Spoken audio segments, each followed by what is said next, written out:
Hello అండి, ఇంట్లోనే herbal oil ఎలా రెడీ చేసుకోవాలో ఇంకా ఈ వీడియోలో చూసేద్దాం రండి. మరి గోరింటాకు, మందార ఆకులు, మందారం పువ్వులు అండి. ముద్ద మందారం కానీ రిక్క మందారం కానీ ఏవి మనకు దొరికితే అవే తీసుకోవచ్చండి.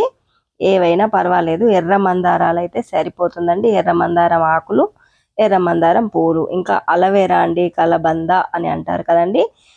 కలబంద మట్టలు అయితే తీసుకువచ్చానండి. శుభ్రంగా ఇలా కడిగైతే పెట్టుకున్నాను. ఈ సైడ్స్ కట్ చేసి మధ్యలోంచి ఓపెన్ చేసి దానిలో ఉన్న అలవేరా జెల్ మొత్తం తీసేసుకోవాలండి. గుజ్జును తీసేసుకోవాలండి.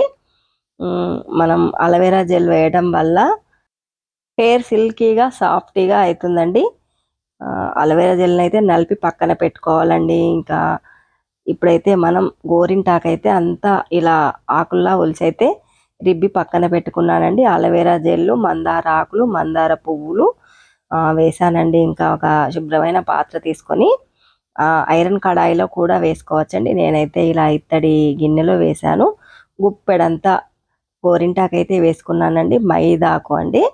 ఇంకా ఇదైతే కేరళ నుండి మా అబ్బాయి తెచ్చిన ఆయిల్ అండి. ఇంకా 1/2 లీటర్ వరకు ఉంటుందండి. బాటిల్ అయితే 1/2 లీటర్ బాటిల్. ఇంకా మేము ముందే సీల్ అయితే ఓపెన్ చేసేస్తున్నానండి.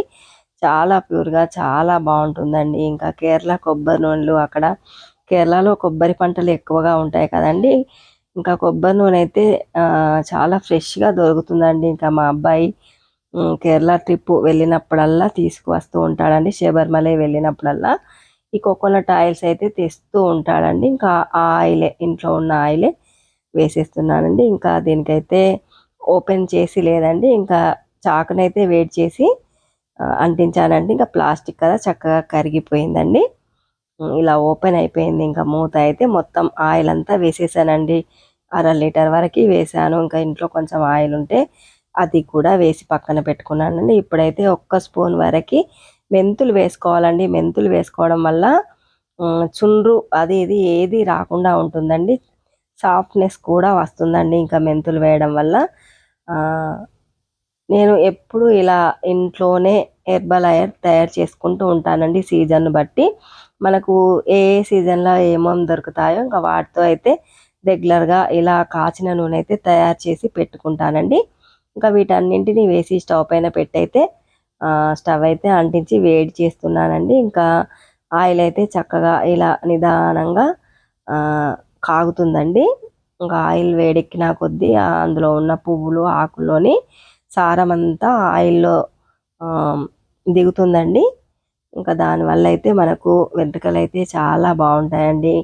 ఇలా మనం గంటతో కొడితే కరకరలాడే శబ్దం రావాలండి. అంతదాకా నూనెను వేడి చేస్తూనే ఉండాలండి. గలగలమని శబ్దం వస్తున్నప్పుడు దింపేసి చల్లారనివ్వాలండి. ఇంకా ఇది పూర్తిగా గోరువెచ్చగా కాలేదండి, కొంచెం వేడిగా ఉంది. అందుకే గంజునైతే ఇలా గుడ్డతో పట్టుకొని క్లాత్ వేసి అయితే వడకట్టుకుంటున్నానండి. మొత్తం పువ్వులతో సహా మనం అందులో వేసిన మిశ్రమం అంతా వేసి క్లాత్లో ఇంకా మనం మొత్తం పిండుకోవాలండి. గట్టిగా పిండుకుంటే అందులో ఉన్న ఆయిల్ అంతా వచ్చేస్తుంది. ఇంకా దీన్ని మనం నిల్వ చేసి పెట్టుకుంటే సంవత్సరాల తరబడి ఉంటుందండి, పాడవకుండా. మనం ఎప్పుడు కావాల్సితే అప్పుడు ఇంకా హెయిర్కి అప్లై చేసుకోవడమేనండి. నేనైతే ఎప్పుడు ఇలాగే చేసి పెట్టుకుంటానండి. సీజన్కి అనుకూలంగా ఏవి ఉంటే వాటితోని. ఉసిరికాయల సీజన్ మీద ఉసిరికాయలు వేస్తాను. గుంటకలుగా రాకున్నప్పుడు గుంటకలుగా రాకు వేస్తాను. ఇంకా మందార పువ్వులు, మందార ఆకులు గోరింటాకు సీజన్లో అయితే ఇలా చేసుకుంటానండి. ఎప్పటి తాపుకొక వెరైటీతో ఇలా కాగబెట్టుకునే నూనె అయితే పెట్టుకుంటానండి. మనం అలాగే పెట్టుకోవడం కన్నా వేడి చేసి పెట్టుకోవడం వల్ల దానిలో ఔషధ గుణాలు అయితే రెట్టింపు అవుతాయి అని అయితే చెప్తారండి. మరి నేనైతే హెర్బల్ ఆయిల్ ఇలా తయారు చేసుకుంటానండి. మీకైతే నచ్చిందని అనుకుంటున్నానండి వీడియో అయితే. నెక్స్ట్ వీడియోలో మళ్ళీ కలుద్దామండి. ఉంటా.